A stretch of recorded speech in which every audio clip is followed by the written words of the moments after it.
Hi, this is Polly from thefitmumformula.com, and today I'm asking the question, how much fat should you be eating? Or like everything to do with food and drink, there's no one answer for everybody. Every person is individual. That being said, there are some basic guidelines to help get you started. For example, nobody should be eating a completely fat-free diet. Everybody needs at least 25 to 30% of their daily calorie intake coming from fat. And just to put that into perspective, a medium kind of fat diet, so not a low fat diet, not a high fat diet, such as the Mediterranean diet, that supplies about 35 to 40% fat, and that translates to about 60 grams to 110 grams of fat a day, depending on how much calories you're eating. So it'd be around 60 grams if you're eating 1,500, and it'll be roughly double that for about 100 to 110 grams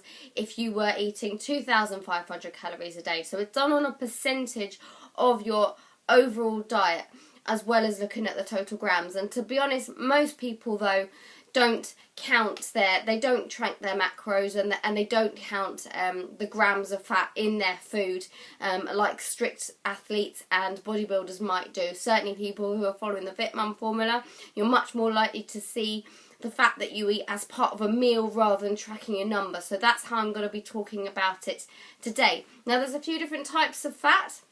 Monosaturated is your olive oil and your olives and other plant fats, and you've got your polyunsaturated, so these include your omega oils, that's your 3, 6 and 9, 3s being the most important because your body doesn't make those, so they're from the oily fish like mackerel and salmon, and 6s also, but we do get a lot of omega-6s these days in our Western diet because there's omega-6 oils in a lot of grains and grain products, things like corn oil that are used in processed foods, and it's quite easy to get omega-6s these days, where it tends to be the oily fish that people don't eat so much of.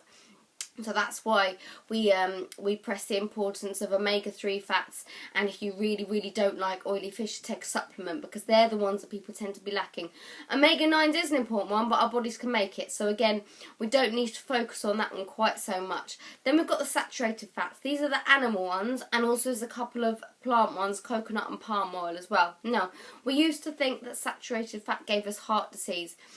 I've since discovered that's not true. It has a neutral effect, and you don't need to be worried about cutting out things like butter, fatty meats, bacon and that kind of thing to try and prevent heart disease. It doesn't matter. You can eat all of those things, but of course, like all foods, you shouldn't be eating buckets of any one thing, and that includes saturated fats. That's kind of common sense there. Don't just start eating steak and butter all day long just because it's not going to necessarily give you heart disease. That's not healthy either. You need a good range of everything, and especially things like olives and olive oil and those unsaturated fats do offer so many benefits, and the omega-3s as well. So it's good to get a good variety. The only type you need to avoid is the trans fats. Now, luckily, trans fats are becoming less and less prevalent in our diet these days because food producers are slowly cutting them out. So trans fats are where you take a liquid fat, like an oil fat, and then you add hydrogen to it, and that makes it solid, so it makes it behave a bit more like a butter, and it increases the shelf life, and it makes it easier to use, like when you're cooking and things, or when you're making baked good and processed foods. It makes it more convenient to work with, and it's cheaper as well. However, it is not good for you at all. There are some naturally occurring trans fats in some foods, like dairy products, but that's different. That's not the same as these artificially hydrogenated trans fats. They're the only ones that you need to avoid. So how do we translate this all into a meal? Well, the way I get my Fit Mums eating is we start with a plate template, and we have half a plate of vegetables. We have a good third of a plate of protein. Vegetables are low calorie, high in nutrients, high in fibre, and very filling on very few calories. Protein is important for preserving muscle as you lose weight. You don't want to be losing your muscle, you just want to be losing fat, so it helps hold on to that muscle.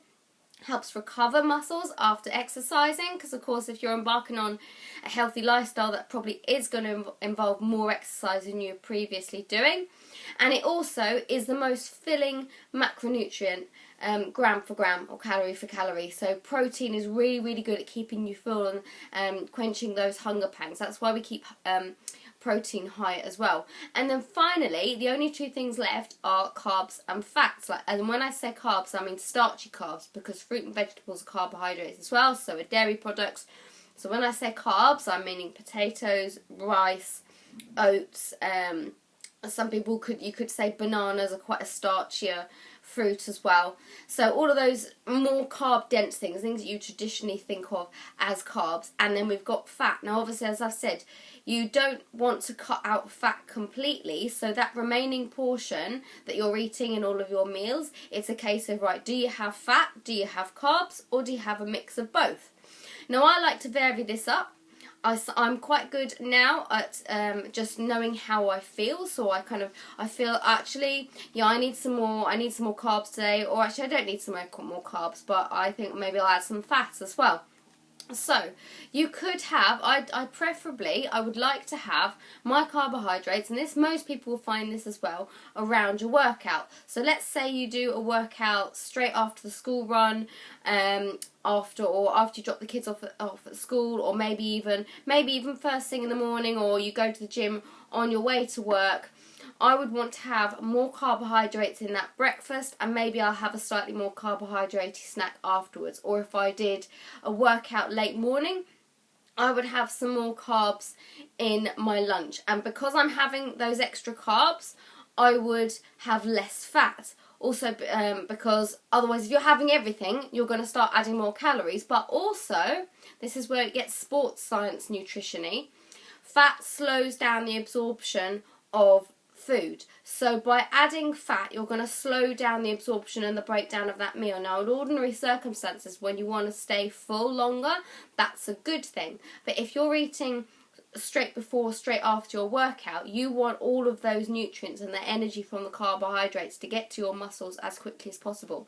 So the meal you have before and after your workout, you actually might want to keep fairly low fat, but keep the carbohydrates a little bit higher. On the other hand, if it's a rest day and you're not doing any exercise, then you might not want to bother with the carbohydrates, but you can add some more fat in.